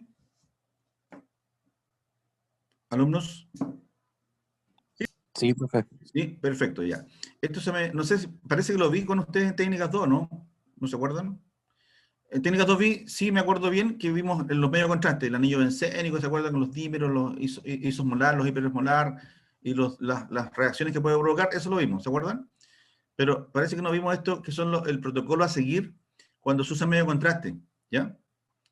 Lo vamos a retomar, porque esto es una parte importante de la materia, que tenemos que tenerlo siempre a mano, que cuando hay uso de medio de contraste, hay que ceñirse a los protocolos que tiene la institución, ya sea hospital, ya sea clínica, pero siempre hay un manual, hay un protocolo en la cual uno no puede salirse de ese esquema porque puede, cualquier problema que haya, y si no se hicieron los protocolos correspondientes, ocurre en una sanción, ¿ya? Y bueno, también un problema para el paciente, porque el paciente queda con algún grado de deterioro, tanto en el brazo o de salud, pero tiene que obedecerse cierto parámetro, cierto protocolo. Entonces, el objetivo de esto, ¿cierto?, es establecer una metodología institucional, vale decir, del hospital o de la clínica, y eso está dentro de lo que son las acreditaciones. O sea, las acreditaciones, cuando hay manejo de medio contraste, es un volumen, hay protocolos que deben cumplirse, ¿ya? Entonces vamos a sacarme de pantalla, ahí estamos. Entonces, es establecer una metodología institucional, esto es netamente del Hospital Dr. Juan Noé, ¿ya? Y que rige para todos los hospitales públicos generalmente, y también de las instituciones privadas, ¿ya? Entonces dice, es una metodología institucional para la ejecución segura de los escáneres con medio de contraste, ¿ya? Desarrollado para obtener una mejor imagen del examen contrastando los órganos mediante la aplicación de medio de contraste endovenoso, ¿ya? Entonces, esto es netamente lo que nosotros debemos ceñirnos a cumplir. Bueno, el alcance va a ser, ¿no es cierto?, este documento es fundamental, sus fundamentos y orientaciones deben ser respetados y aplicados por todos los funcionarios de un servicio de rayos, en este caso un servicio de escáner, ¿ya?, de imagenología, debiendo ser conocido y utilizado en todas las situaciones de interacción clínica imagenológica que concluyen con un examen imagenológico con medio de contraste cuyo resultado se constituye en un diagnóstico para la salud. Después, para poder hacer exámenes con contraste tenemos que tener requisitos imagenológicos, ¿ya? El primer requisito es tener una orden médica, que esto es para todos los exámenes, para un examen de rayos, un examen de ecotomografía, un examen de resonancia magnética, un examen de mamografía, tiene que haber una orden médica, y esa orden médica tiene que llevar el apellido paterno, el materno, ¿no es cierto?, los nombres, la edad del paciente, el sexo, la fecha de nacimiento, qué sé yo, si es hospitalizado, en qué sala, la cama, ¿ya? El examen solicitado es importante, y acá dice si se hace con contraste o sin contraste o con contraste. Y eso lo marca el médico radiólogo, ¿ya? Esto es un documento en el cual nosotros es un documento legal para nosotros, para nosotros establecer que realmente el examen se pidió con contraste y se hizo con contraste, ¿ya? Debe tener la orden de un diagnóstico, debe tener síntomas principales. Con respecto al diagnóstico, los diagnósticos siempre son los médicos dan un diagnóstico muy vago, a veces dicen dolor abdominal, ¿ya? Y el diagnóstico de dolor abdominal puede decir muchas cosas. Entonces, también nosotros, aparte de la orden médica, debemos tener una anamnesis. O sea, simplemente cuando nosotros ingresamos al paciente, vemos que la orden es muy pobre en aportes de diagnóstico que tenga, y debemos preguntarle al paciente si tiene dolencia, tiene baja de peso, si ha tenido fiebre, un montón de preguntas que tenemos que hacerlas a nosotros, y esas llevarlas a la anamnesis para que el médico radiólogo informe, porque si nosotros le mandamos la información que está acá, va a ser muy pobre, ¿ya? Realmente los médicos no acostumbran a poner muchos detalles de la patología del paciente, ¿ya? Síntomas principales también. A veces dicen acá dolor abdominal, dicen acá, simplemente lo dejan vacío, ¿ya? Y uno también tiene que, bueno, eso, corroborarlo con datos con el paciente. Después, antecedentes quirúrgicos también viene vacío. Un paciente puede hacer una colecistectomía, una paciente mujer puede haberse hecho una histerectomía, ¿no es cierto? Un paciente operado de próstata, cualquier operación que haya tenido el paciente, hay que anotarla dentro de lo que es la anamnesis, ¿ya? Los antecedentes clínicos relevantes, si hay embarazo actual, ¿no es cierto? ¿Ya? Si el paciente tiene hipertenso, si es asmático, si es diabético, todo esto lo menciona acá en la orden médica. Bueno, debe venir firmada el nombre del médico solicitante y su firma. Eso es importante de la orden médica, pero esto es para todos los exámenes. Después, hay un cuestionario para mi contraste. Esto está, alumnos, por si acaso, esto está subido. Anoche subí todo lo que me faltaba. Subí todo lo que hicimos en la última clase, ¿no es cierto? Todo lo que está de tórax. En el TAC de tórax les mandé tres documentos, en los cuales uno es de la clase de tórax normal, después tiene una de tórax con patología, y tiene también uno de anatomía, ¿ya? Anatomía que es, ahí hay unas páginas especiales donde me interesa a mí que ustedes estudien la parte donde son cómo se subdividía el pulmón en la parte más distal, en el parénquima. Que los segmentos se subdividen en lobulillos, en septus interlobulillares, y en esos lobulillos están los acinos, ¿ya? Y eso me interesa a mí que lo retoquen y lo vean, porque muchas patologías del parénquima tienen que ver con el engrosamiento del septus, ¿ya? Y si no sabemos bien dónde está ubicado el septus, o no sabemos de qué se trata, qué es lo que es el septus, no podemos entender bien lo que es, ejemplo, una línea de Kerley, ¿ya? O unas patologías que realmente ese septus se puede endurecer o se puede verse mucho más denso, y para eso es importante saber la anatomía normal, ¿ya? La parte fina, la parte milimétrica en realidad. Bueno, llevándonos nuevamente al tema del uso del contraste, aquí hay un cuestionario y se hacen varias preguntas, ¿ya? El paciente debió, si es asmático, ¿no es cierto?, si es diabético, si toma metformina, sí o no, ¿no es cierto?, si el paciente es hipertenso, si el paciente está embarazada, ¿no es cierto?, si hay lactancia, el paciente presenta, hay riesgo vital, ¿no es cierto?, todo eso se llena acá, ¿ya? Entonces el paciente, antes de ingresar a un examen contrastado, el paciente debe llenar este cuestionario, ¿ya? Este cuestionario para nosotros, al tecnólogo, es de base para ver qué disciplina vamos a adoptar con respecto a ese paciente, ¿ya? Ejemplo, si toma metformina, hay que preguntarle cuándo fue la última vez que tomó metformina. Ejemplo, el paciente llega y ya está en el vestidor, y uno le pregunta a usted, ¿toma metformina? Sí. ¿Cuándo se tomó la última dosis? Hoy día. Simplemente, paciente, señor, vístase, su examen se lo vamos a hacer 2 días más, ¿ya? ¿Por qué? Porque hay protocolos en los cuales se dice que si el paciente toma metformina, debe suspenderla 48 horas antes del examen, ¿ya? Entonces, todos son protocolos, y si es diabético, qué tipo de diabetes es, diabetes mellito, diabetes insulinodependiente, ¿no es cierto? Entonces, hay montones de cosas que hay que barajar acá, y que no hay que este protocolo no hay que saltárselo, y hay que leerlo muy meticulosamente, ¿no es cierto? Con mucho cuidado, porque de esto depende también que podamos provocarle, digamos, al paciente algún daño si es que no hacemos caso a estas normas o a este cuestionario. Profesor, También, sí. ¿qué pasa si el paciente es hipertenso? Si es hipertenso, ¿a qué va a decir hipertenso? Sí. Lo que uno tendría que preguntarle al paciente, siempre le pregunta, ¿se tomó los medicamentos hoy día en la mañana? Sí, ¿ya? Porque si no se los ha tomado, yo le tomo la presión antes de, ¿ya? Y si está la presión alta, lo suspendo el examen. Y le digo, porque al paciente le dicen en ayunas, hay una mala información ahí. Cuando uno le dice en ayunas, el paciente a veces es obediente y dice en ayunas, no tomo y no como nada en la mañana. Pero uno no da la hora. Lamentablemente la hora la da la secretaria o el secretario, el administrativo que está en el mesón. Y a veces hay detalles que uno, la persona que da la hora, uno mismo se puede haber olvidado también, y les dice en ayunas, y se refiere a que en ayuna para todo, en general para todo paciente, pero el paciente que es hipertenso hace en ayuno, pero igual se toma su medicamento, que es la pastilla, la típica, la más conocida de todas, es el losartán, no sé si ustedes ahí manejan ese término, pero ese medicamento hay que tomárselo, porque eso le mantiene la presión más o menos estable al paciente. Entonces ese medicamento, a pesar de que es ayuna, pero se toma con medio vaso de agua, no tiene ninguna contraindicación contra el examen. Entonces, eso hace cuando el paciente es hipertenso, uno le pregunta inmediatamente, ¿se tomó ese medicamento en la mañana? Y le dice, sí, perfecto, estamos bien. En todo caso, igual, el paciente le va a decir al tiro, porque hay pacientes que vienen con, ejemplo, vienen a un examen contrastado, se ponen nerviosos, ¿ya? Y un paciente hipertenso generalmente es más nervioso que lo habitual, se pone más nervioso, y le pregunta, si el paciente al tiro relata, ¿sabe qué? Me siento mal.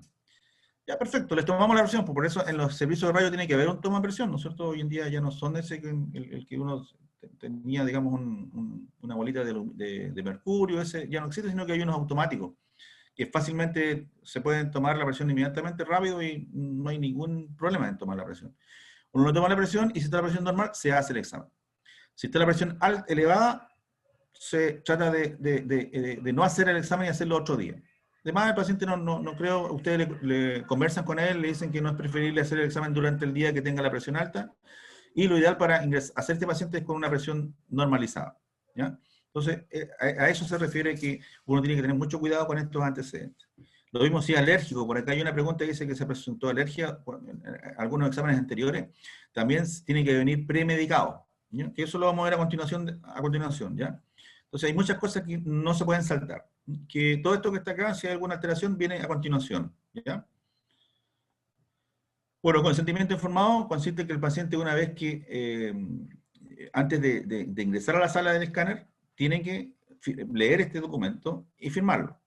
Acá hay una reseña breve, ¿no es cierto?, que lo lee el paciente, en la cual dice, es un examen realizado con radiación X, en el cual se administra medio de contraste, endovenoso, con el fin de obtener una mejor imagen del examen, contrastando los órganos.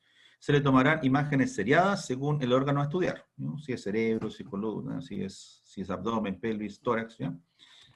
Y dice, la administración del medio de contraste por vía intravenosa no produce problema a quien lo reciba, pero en algunas personas, dice, acá, cuando el paciente lee esto se asusta, ¿ya? Puede provocar un efecto de tipo alérgico, ¿ya? Bueno, eso es leve, ¿no es cierto? Pero dice, muy excepcionalmente puede poner en riesgo su vida. Esta frase que está acá, a cualquier persona la asusta. Si ustedes están leyéndolo, ustedes se van a hacer un examen, ustedes se van a asustar, ¿no es cierto? Porque dice, muy excepcionalmente puede poner en riesgo su vida. Algunos pacientes al leer esto se resisten y no se hacen el examen. Ocurre en la población, ¿ya? Si el paciente no quiere hacerse el examen, simplemente firma. Bueno, atrás de esto, no está acá, ¿ya? Detrás de esto hay una... Bueno, no, acá está, marque una cruz de su decisión. Si dice no, firma esto, ¿ya? Simplemente por esa frase, el paciente puede negarse a hacer el examen. El paciente se puede negar, yo no le puedo obligar a que se haga el examen, ¿ya? Pero tiene que leer esto, ¿ya? En pacientes con alguna patología renal, ejemplo, también dice acá, ¿no es cierto?, que tiene que leerlo el paciente, al ser sometido bajo a este procedimiento, puede agudizar su enfermedad. Es verdadero, si el paciente tiene alguna patología renal, el medio de contraste, como es hiperosmolar, ¿no es cierto?, es viscoso, puede provocar, en realidad el contraste en sí es nefrotóxico, ¿ya? Si el paciente tiene una patología renal, ¿cierto?, sumado al medio de contraste, puede provocar problemas, ¿cierto? Ahí dice, puede agudizar su enfermedad, por lo que es importante evaluar su función renal previa a este examen. ¿Y cómo le evalúa una función renal al paciente? Pidiéndole un examen previo de laboratorio que se llama creatinina. ¿Se acuerdan? La radiación X que usted reciba no reviste mayor riesgo. La radiación X ahí se le explica que a él no le va a tener mayor riesgo, ya que se va a hacer un examen en el año, a lo mejor, de rayos, ¿ya? Entonces, lee esto al paciente, inmediatamente acá tiene que responder. ¿Sí o no? Sí, y firma, ¿ya? Bueno, tiene que venir firmado por el paciente y por el profesional que va a hacer el examen, ¿ya? El tecnólogo médico. Esto es parte del protocolo que hay que hacerlo. Estas hojas quedan ahí archivadas dentro del servicio para su posterior. Hay una persona también que evalúa todos estos documentos, que es el de calidad, ¿no es cierto?, y en la cual vela también que todos los documentos estén completos, ¿ya? Eso es importante recalcarlo. Todos los documentos deben estar completos. Bueno, acá vienen los requisitos imagenológicos. Todo lo que hemos hablado anteriormente lo vamos a ir a plasmar en qué es lo que hay que hacer en cada uno de los casos, ¿ya? Premedicación, ¿en qué caso se premedica? ¿Ya? Premedicación. En pacientes asmáticos. Si el paciente tiene antecedentes asmáticos, se hace una premedicación. ¿En qué otros casos? En pacientes con antecedentes de alergia al medio de contraste. O sea, se le pregunta también al paciente dentro del cuestionario si el paciente ha tenido antecedente alérgico, si se ha hecho exámenes contrastados anteriormente y si ha tenido algún antecedente. Ejemplo, el paciente les relata que hace 4 años atrás hizo un escáner de cerebro y salió con algunas manchitas, ¿no es cierto?, una reacción alérgica leve en los brazos, en el cuerpo, ¿ya? Para esos casos hay que hacer premedicación. ¿Y la premedicación en qué consiste, no es cierto? En tomar, bueno, acá dice premedicación, examen no urgente, esos son los ambulatorios, es la premedicación que se da, ¿no es cierto?, inmediatamente cuando se le da la hora a un paciente que tiene antecedente alérgico, dice que hay que tomar 30 miligramos de prednisona 12 horas antes, y 30 miligramos de prednisona 2 horas antes del examen. Es una premedicación para aquellos pacientes que son asmáticos y han presentado algún antecedente alérgico al medio contraste. Igual le daría yo a esos pacientes ejemplos, dicen que son alérgicos al chocolate, que son alérgicos a algún alimento.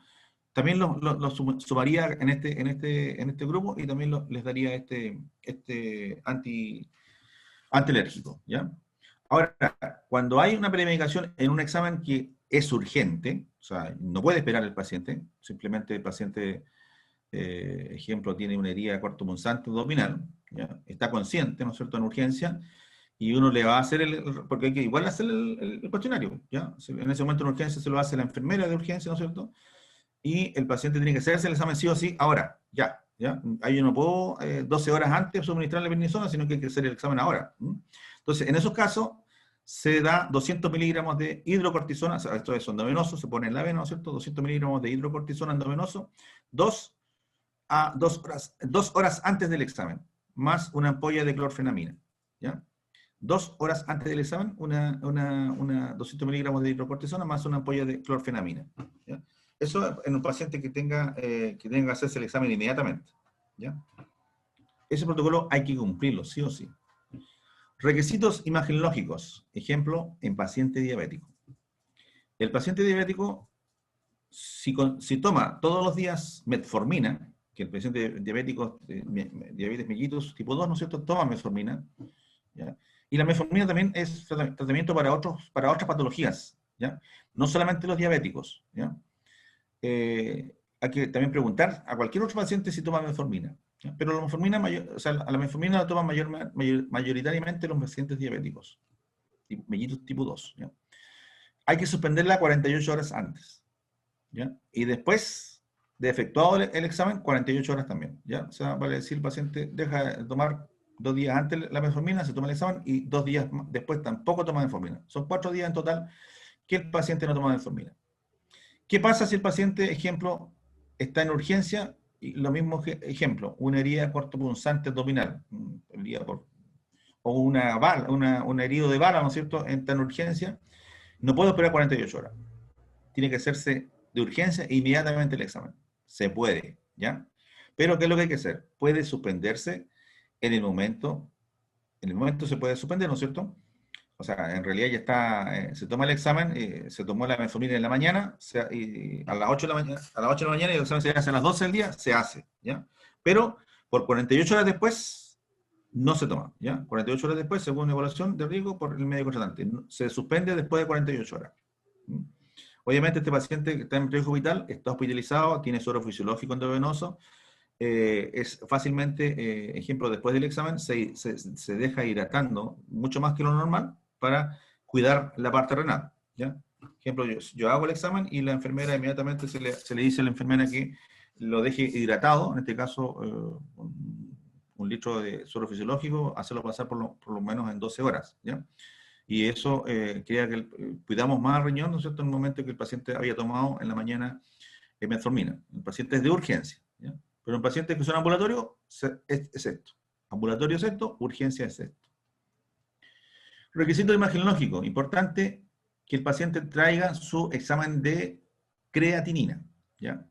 La creatinina. La creatinina es un examen, ¿no es cierto?, de hallazgo de creatina. La creatina, ¿no es cierto?, tiene que ver con la parte muscular, ¿no es cierto?, y se segrega por la parte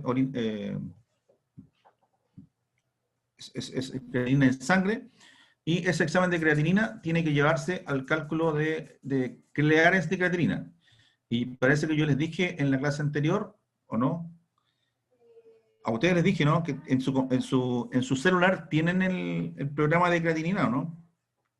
Alumnos. En su celular tienen No, profe. el No. cálculo de creatinina. Ya, al tiro se lo busquen, tengan su Eso celular lo en mano. dijo en el otro ramo que no hizo profe. Ya, lo En tienen, pero lo técnica tienen. 2, creo. ¿Ah? ¿O En no lo tienen? técnica 2, creo que no hizo. Yo se acuerda que lo bajé y empecé a matar. Sí. Ya, pues, lo tienen, deberían tenerlo ahí. El signo es un riñón que tiene una arteria y una vena renal, ¿no es cierto? Ahí está. Ah, no sé. Ahí está, ese que está ahí, ¿no es cierto? Es. Dice creatinina, o sea, dice clearance de creatinina, ¿ya? Ese deberían tenerlos todos porque en un ejercicio de la prueba le va a tocar un cálculo de este valor, ¿ya? Profe, dice AC creatinina. Ese dice, AC creatinina, y es un riñón de tipo, un rojito, naranja, ¿no es cierto? Tiene una vena azul y una arteria roja.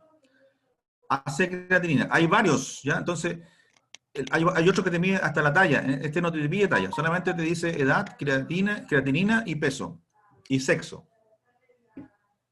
Ya. Eso tienen que tener es una herramienta para todo tecnólogo médico que trabaja en radiología, ¿ya? En escáner, en resonancia, en radiografía convencional, tiene que tener esa herramienta, ¿ya? Entonces, ¿qué es lo que ingresa si usted lo abre, dice edad. Ejemplo, un paciente tiene 60 años. Le ponemos 60 años. Creatinina, eso lo debe traer el paciente. Creatinina, ejemplo, tiene 0,95 de creatinina. Le ponemos 0,95 de creatinina. El peso pesa, ejemplo, un peso normativo, 85 kilos. Peso 85 kilos. Y es hombre. Calcular, dice. Dio 99,42 ml minuto. ml minuto. Ese clearance de creatinina es un valor para establecer la función renal, ¿no es cierto? Ahí dice 99,42 ml por minuto, dice función renal normal. Normal, ¿ya? Entonces, quiere decir que el paciente está orinando 99 ml por minuto. Eso es lo que mide el clearance de creatinina. Esto se llama clearance de creatinina. Para esto hay que tener el examen de creatinina en sangre, ¿ya? Y esto se llama clearance de creatinina o aclaramiento de orina, de creatinina, ¿ya? Entonces, dice que tiene que ser mayor a 60 ml por minuto, ¿ya? En este caso, el paciente salió de, ¿cuánto fue el valor? 99,42. O sea, estamos dentro de lo que es normal. 0,42 ml por minuto. Este paciente simplemente ingresa a la sala, se hace el examen. Pero si a usted le saliera un valor inferior a 60,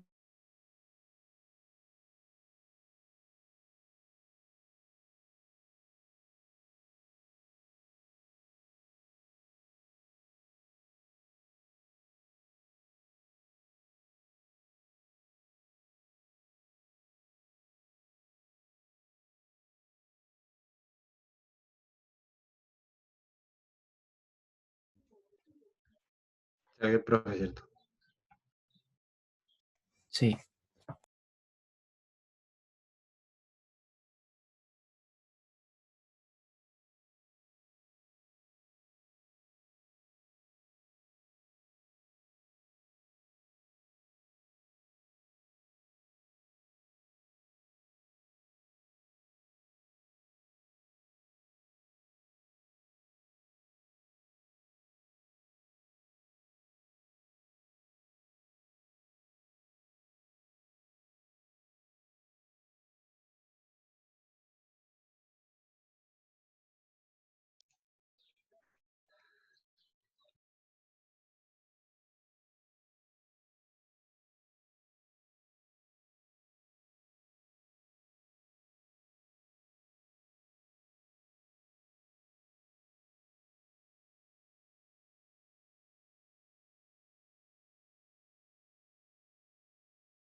Ya. ¿Estamos o no? ¿Sí? ¿Estamos Profe, ahora conectados? sí. ¿Estamos Sí, conectados? Ya, se perdió esta cosa. Bueno, vamos. Bueno, ese método se llama The Cockcroft-Gault. Parece que está más adelante, ¿ya?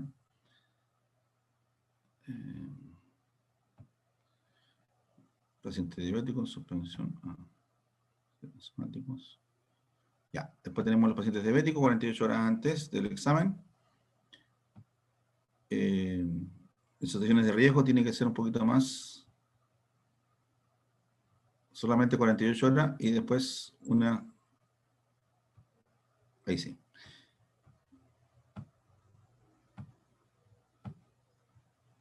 Ya, en creatinina tiene que ser mayor a 60. Si es menor de 60, tiene que hacerse lo que se denomina protección renal. Ojo, alumnos, que las protecciones renales deben de hacerse con el paciente hospitalizado, ¿ya? Puesto que en protección renal el paciente tiene que estar conectado a una vía endovenosa, ¿ya? Y esa vía endovenosa, en ocasiones se hace de repente que el paciente en su casa puede hacerse esa preparación, pero no es conveniente porque, bueno, tendría que haber una enfermera, una persona que le coloque una vía venosa en la casa, pero preferible mejor que esté hospitalizado, ¿ya? Porque la protección renal consiste en colocar 1 litro más o menos de suero,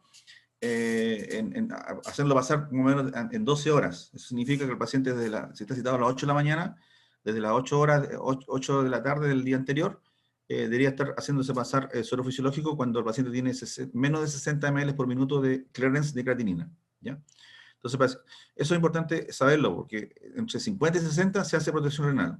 Menos de 40 en realidad es cuando el paciente tiene que ir a recurrir a un médico nefrólogo, porque algo grave está pasando en el riñón, ¿ya? Por eso que este clearance de creatinina nos mide a nosotros indirectamente lo que es función renal, ¿ya? La función renal está medida por el examen de creatinina en sangre y el clearance de creatinina que sumamos, ¿no es cierto?, es lo que te dice cuántos ml el paciente está orinando por minuto, ¿ya? Lo ideal es que sea mayor a 60. Bueno, después tenemos aquellos pacientes que pueden estar en riesgo de embarazo, por eso que es importante, todos los servicios tienen ahí un tremendo lechero, si tienen algún embarazo, el paciente no se puede hacer exámenes de escáner con contraste cuando están embarazadas, perdón, ¿ya? Se debe solicitar el examen de, ¿cómo se llama? Hormona gonado, tiene un nombre, CABHSG. Pero este es el típico, el poder descartar o no un embarazo, ¿ya? Después tenemos los exámenes, requisitos imagenológicos, exámenes de creatinina y clearance calculado, ¿no es cierto?, con vigencia de 1 mes. Importante que el examen de creatinina del paciente tenga que tener tomado hace 1 mes y no más, ¿ya? El paciente, de ejemplo, tengo el examen tomado, ¿cuánto se lo tomó? Hace 2 meses atrás, no le sirve. Tiene que ser por lo menos de hace 1 mes, ¿ya? Porque las funciones renales pueden variar de 2 o 3 meses atrás, entonces tienen que ser en el último mes, ¿ya? En los siguientes casos, pacientes con riesgo de nefropatía inducida por medio de contraste, tales como diabetes mellitus, enfermedad renal previa, como nefrolitiasis e infecciones del tracto urinario recurrentes, historias de obstrucción vesical, prolapso vesical, hipertrofia prostática, esto es ¿no es cierto?, el llamado el aumento de la glándula prostática, ¿ya? Historia reciente de eventos que cause riesgo renal, como cirugía, proteinuria o gota, ¿ya? La gota es aumento de ácido úrico en la sangre. Entonces, para todos estos casos tiene que tener el examen tomado sí o sí, ¿ya? Y antes de 1 mes, ¿ya? Pacientes con deshidratación, insuficiencia cardíaca congestiva, uso de fármacos nefrotóxicos como gentamicina, antiinflamatorios no esteroidales o quimioterapéuticos, entre otros. También procedimientos coronarios recientes u otro examen contrastado. Estos son pacientes de riesgo. A ver, si no me equivoco acá. Requisito imagenológico, examen de creatinina y clearance con vigencia de 1 mes. En los siguientes casos, pacientes, bueno, para todos estos pacientes tienen que tener su examen de creatinina tomado sí o sí hace 1 mes. Después, también en resultado alterado, bueno, cuando el resultado es alterado, es cuando tiene menor de 60 ml por minuto, ¿ya? Eso se hace en protección renal, ¿ya? También son de riesgo los pacientes de mayores de 65 años.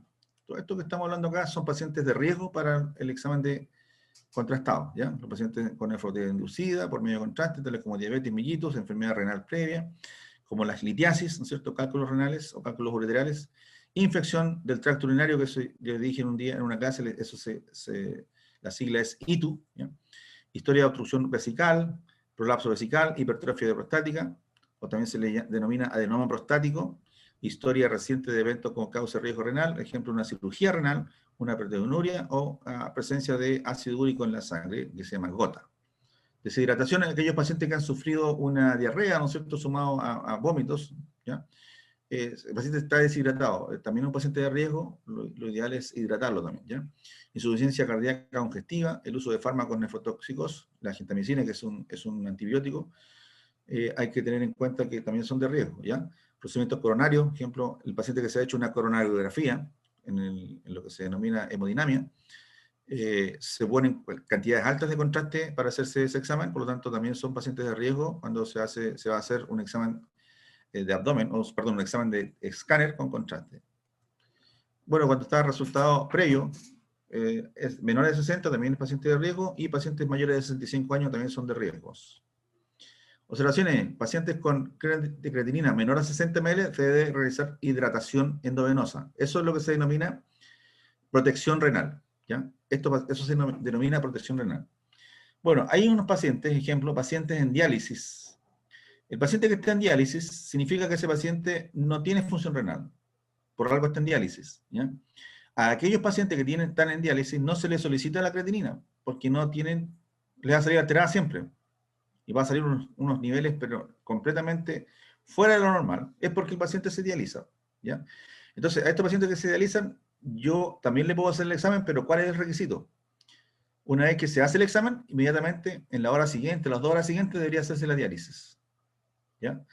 No puedo yo, hay que tener mucho cuidado, no puedo hacer un examen yo y simplemente el paciente va a hacerse diálisis 2 o 3 meses, 3 días más. No, tiene que ser, hay que sacar la hora dependiendo de la hora que tengan la diálisis. Por ejemplo, si la diálisis la tienen a las 12 del día, cito al paciente a hacerse el escáner a las 10 o a las 11 de la mañana. ¿Ya? El examen, saben ustedes que el examen dura 20 minutos, 30 minutos, el paciente queda desocupado a las 10, 10 y media, y de ahí, si está citado a las 12 de la diálisis, inmediatamente tiene que hacerse la diálisis.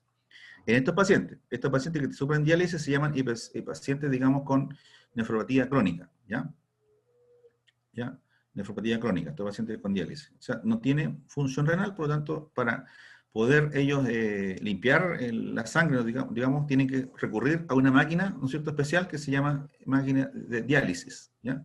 Esa máquina reemplaza la función renal, por lo tanto, tienen que hacerse inmediatamente, una vez que se hacen el examen contrastado, tienen que ir a diálisis.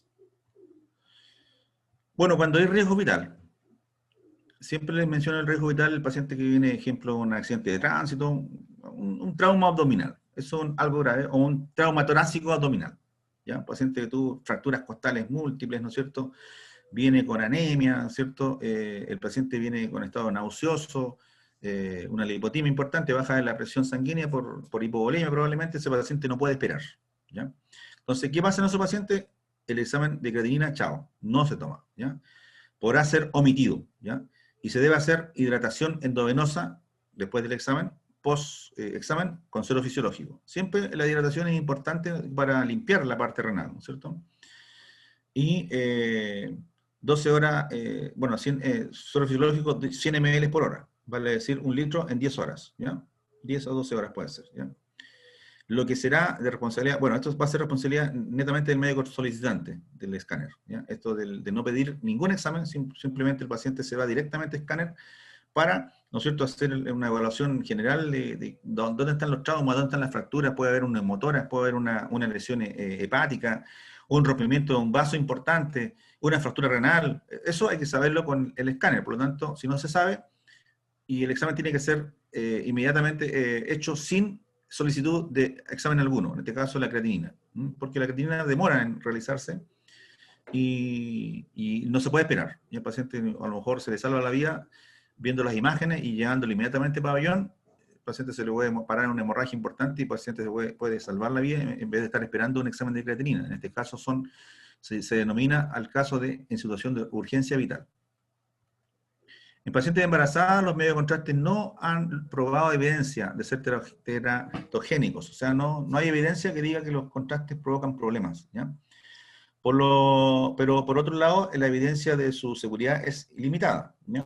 Por estos motivos, es apropiado usar los medios de contraste cuando sea esencialmente necesario, estudio requerido, ¿ya? Siendo evaluado el riesgo-beneficio por el médico tratante. También el médico tratante, ejemplo, por lo menos a mí no me ha pasado el caso de hacerle exámenes a una embarazada. Sí, le he hecho exámenes a una embarazada con fractura de tobillo. Me acuerdo hace años atrás, tiene una luxofractura de tobillo importante, grave, prácticamente tenía, digamos, una lesión en el tobillo y hay que hacerle radiografías. Obviamente que tuvimos que ponerle delantales plomados para protegerla, pero se hizo, después se operó y volvió a tomarse exámenes de control, por lo menos, ¿ya? Pero en escáner no me ha tocado hacer pacientes contrastados en pacientes embarazados. Bueno, paciente con mujer con lactancia, no existe evidencia real de toxicidad a lactantes por medio de contraste, pero no hay evidencia suficiente para confirmar su seguridad. El uso de medio contraste puede ser utilizado en mujeres en lactancia realizando extracción de leche durante el periodo de 12 a 24 horas. O sea, se recomienda no dar de mamar al bebé durante las 12 a 24 horas después y se recomienda extraer esa leche y eliminarla, ¿ya? Eso, ¿no? Con respecto al uso de medio contraste en pacientes que están en lactancia, ¿ya? Bueno, el cuestionario ya lo vimos y eso ahí terminamos. ¿Sí?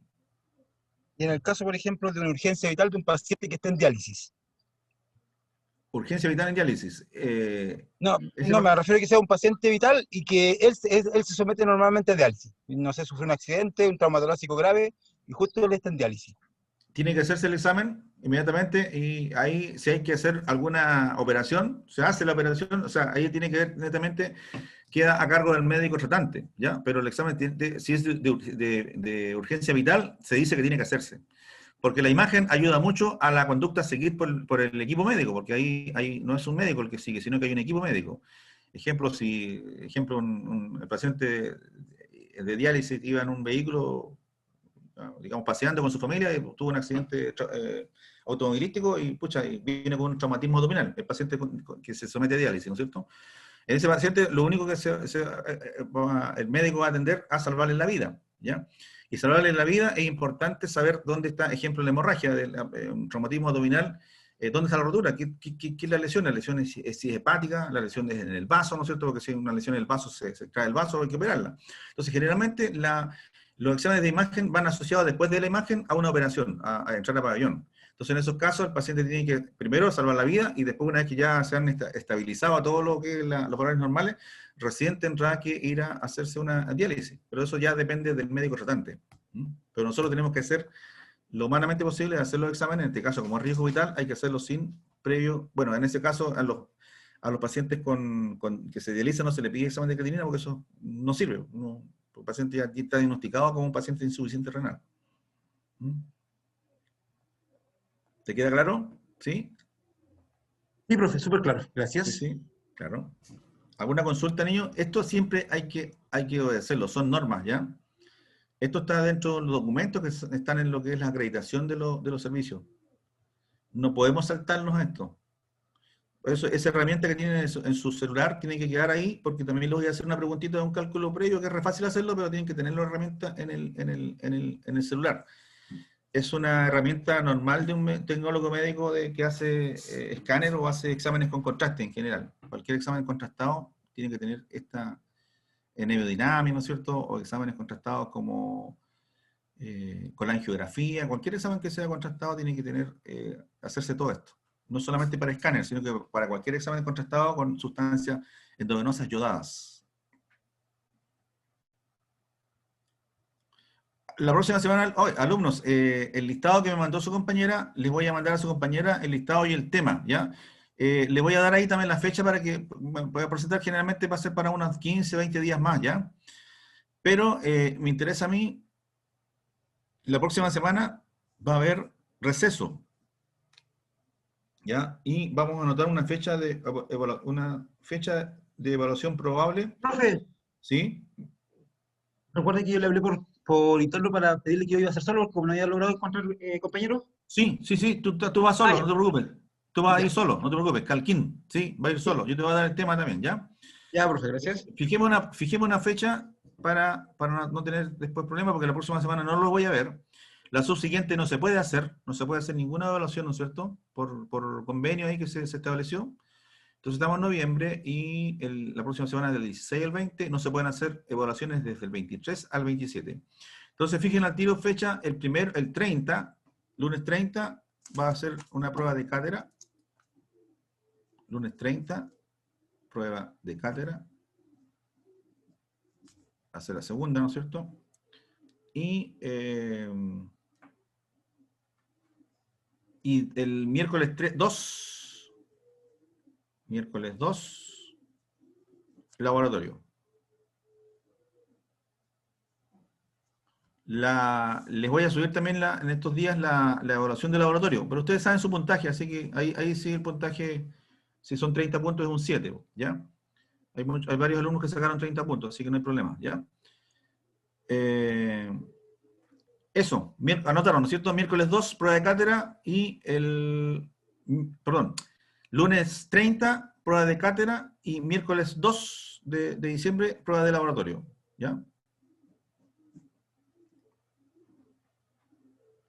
Y va a entrar esta materia que vimos hoy día, pero no va a entrar abdomen y pelio, solamente va a entrar hasta tórax, ¿ya? Hasta lo que vimos tórax, lo que está subido en el learning, hasta ahí no va a entrar, pero va a entrar esta clase de medio contraste, por si acaso en la segunda prueba.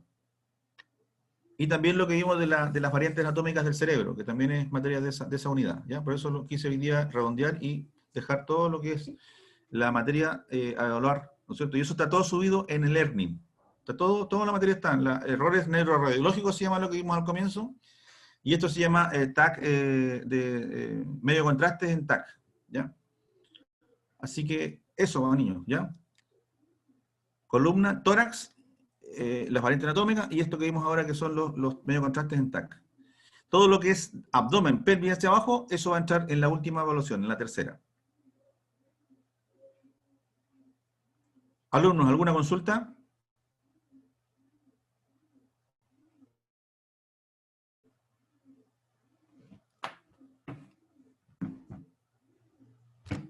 Alumnos, ¿alguna consulta?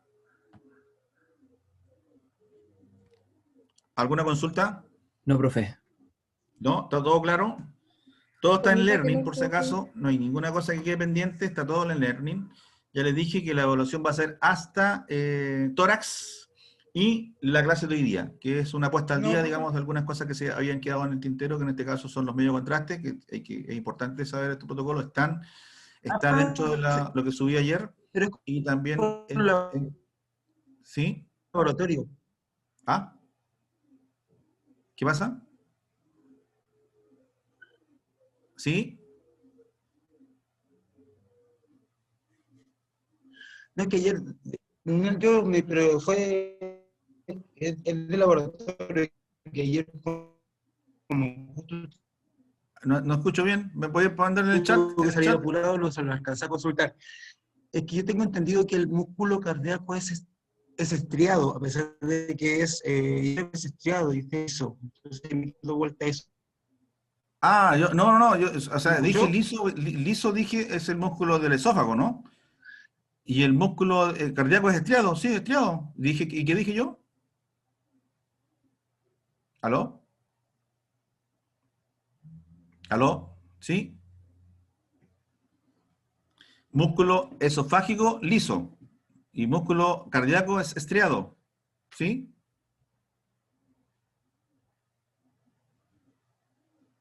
¿Está correcto, no?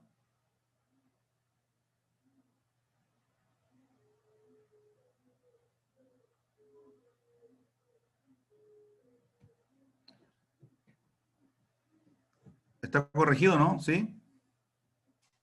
Ya. A ver, déjame ver acá. En el chat no tengo nada. Ya. ¿Alguna consulta, niños, a los alumnos? Entonces, cualquier cosa, alumnos, lo que están escuchando, músculo liso está en el esófago, el intestino, todo el intestino, y músculo estriado es cardíaco, parece que dije, pero eso en imágenes no es mucho la diferencia, ¿ya? Alumnos, ¿alguna consulta para terminar? No, profe. ¿No? Nada. ¿Ninguna? Profe. Ya. ¿Sí? ¿No? Ya. Entonces, niños, que pasen la próxima semana un buen descanso, ¿ya? Y cuídense, ¿no es cierto? No salgan mucho, no salgan igual, pero mantengan la distancia y todas las recomendaciones que ha dado el Ministerio de Salud y no, ojalá no enfermarse nadie, ¿ya? Listo, niños, nos vemos entonces en clases la próxima semana, de esta semana la subsiguiente, ¿ya? Chao, profe. Se me haya Ahí, caído el profe. internet. Chaito, que estén bien, ¿ya? Gracias, profe, cuídese. Igual, pues, atento, Yubitsa, que le voy a subir los temas a los grupos de usted para que usted se lo pase a los compañeros, ¿ya? Yubitsa. Ya. Se fue, profe, pero yo lo Sí. aviso. Sí, listo. Gracias, ya. Chao, chao, niños.